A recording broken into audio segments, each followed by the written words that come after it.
Simak kabar Monas Slimin, minyak goreng merek Kita 212 lagi apes digerebek dan disita, ditulis oleh Daeng dari Seward.com. Sebelum kita lanjut, jangan lupa subscribe dan nyalakan loncengnya agar Anda menjadi yang pertama mendapatkan informasi dari jurnal terupdate.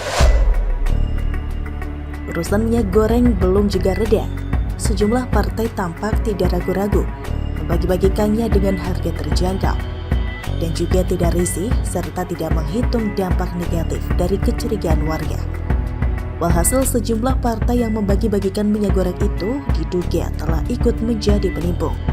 Misalnya IBAS dengan Partai Demokratnya telah membagikan sebanyak 16.000 liter ke masyarakat. Bukan cuma Partai Demokrat, ada juga PKS dan sejumlah partai lain yang ikut ambil bagian. Soal dituduh mereka sedang pencitraan, sepertinya mereka tersinggung sedikit setelah itu dianggap berlalu. Mereka seperti abai soal kecurigaan masyarakat. Karena masyarakat pasti bertanya-tanya dari mana Demokrat bisa dapat minyak goreng sedemikian banyak. Dan hasilnya terjadilah diskusi di kalangan masyarakat. Baik yang analisanya tajam maupun yang baru belajar menganalisa. Nah, Demokrat adalah partai yang pernah berkuasa dan pernah naik daun. Meski secara perlahan-lahan mulai guram karena sejumlah kasus korupsi yang menjerat beberapa mantan kadernya. Dan SBY adalah mantan presiden 2 periode berkuasa, di mana SBY memakai Demokrat sebagai kendaraan politiknya. Hingga sekarang SBY masih menguasai Demokrat bersama anak-anaknya. 2 periode itu adalah waktu yang cukup leluasa mengumpulkan banyak jaringan dan kolega. Bahkan selama 2 periode itu, radikalisme mulai tumbuh subur. Misalnya, perhelatan Muktamar Khilafah Ormas terlarang di GBK pada tahun 2013. Kelompok anti Pancasila dibiarkan membuat acara-acara besar dan sudah pasti banyak umat yang ikut serta. Disitulah mulai berkembang apa yang disebut saat ini sebagai kadrun. Dan disinyalir juga atau diduga bahwa apapun akan dilakukan SBY demi kekuasaannya. Namun sayangnya masa jabatan presiden saat itu hanya 2 periode. Mungkin SBY tak terpikirkan atau tersendat untuk melakukan perubahan konstitusi atau malu-malu seperti apa yang telah terjadi saat ini, yaitu penambahan 3 periode atau masa jabatan presiden, sehingga masih bisa melakukan apa yang diinginkan meskipun tidak menguntungkan bagi rakyat. Dulu minta threshold 20%, sekarang minta 0%. Nah, selama berkuasa pastilah banyak pengusaha yang dekat dengan SBY, atau bahkan SBY yang sering mendekat dengan pengusaha atau mengajaknya masuk dalam politik atau partai. Jadi kalau SBY datang pada acara buka puasa di rumah Chairul Tanjung beberapa tahun yang lalu, itu sih wajar saja, karena Chairul Tanjung adalah pengusaha sukses yang kaya raya. Jadi tidak mungkin SBY datang ke acara buka puasa di rumah rakyat jelata, kan? Atau pernikahan warga seperti aksi Jokowi sempat datang ke acara pernikahan beberapa warga. Maka dari itu untuk urusan sembako seperti minyak goreng, Demokrat mudah mendapatkannya. Ada banyak pengusaha yang bisa menyediakannya, ya kan? Tetapi tetap saja muncul pertanyaan. Jadi yang menimbun itu pengusaha atau kartel ataukah rakyat?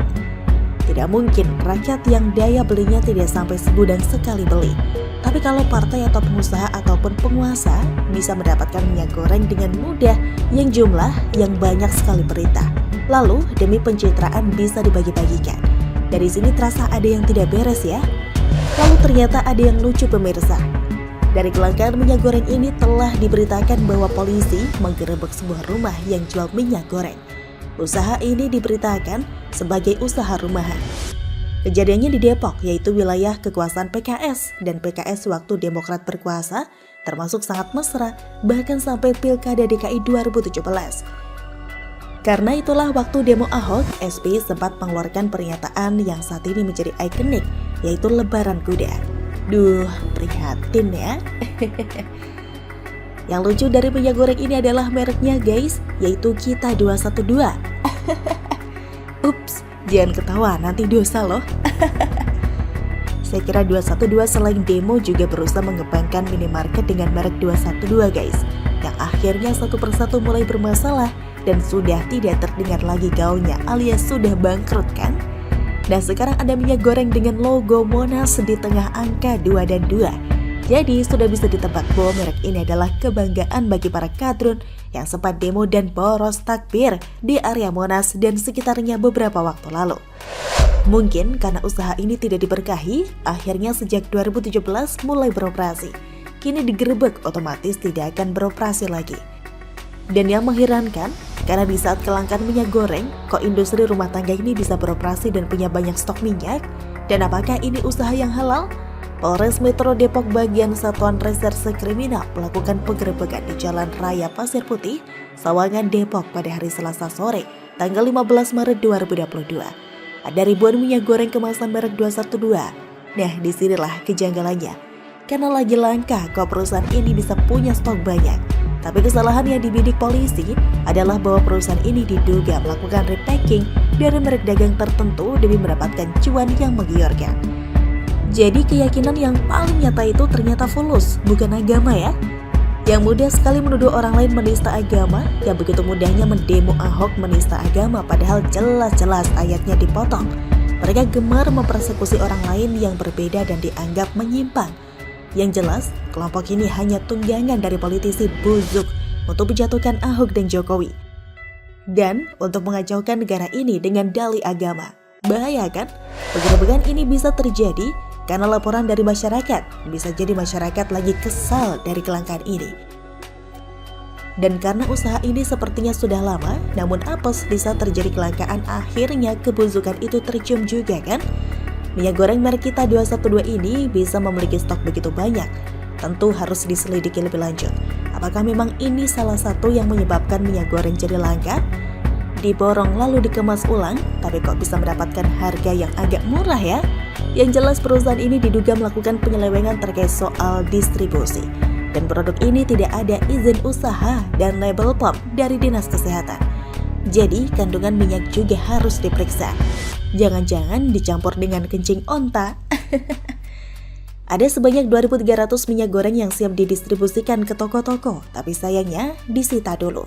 Nah, dengan cara-cara ilegal seperti ini, maka apakah mazhab 212 itu adalah orang-orang yang berusaha beragama dengan baik? Ataukah memang menghalalkan segala cara demi ambisi semata? Sungguh membagongkan apa saja yang dilakukan oleh para fans dan pecinta 212. Hal-hal seperti ini saja mau menipu? Bagaimana dengan soal agama ya? Wah, bahaya memang ini mazhab Monas. Semoga tidak banyak lagi yang ikut-ikutan. Jamaah haruslah sadar bahwa negara ini harus dijaga bersama-sama. Jangan mau kena virus kadrun yang akan mengalami kesulitan dari masa ke masa. Ruginya banyak loh kalau jadi kadrun. Jadi, jangan beleng-beleng bosku.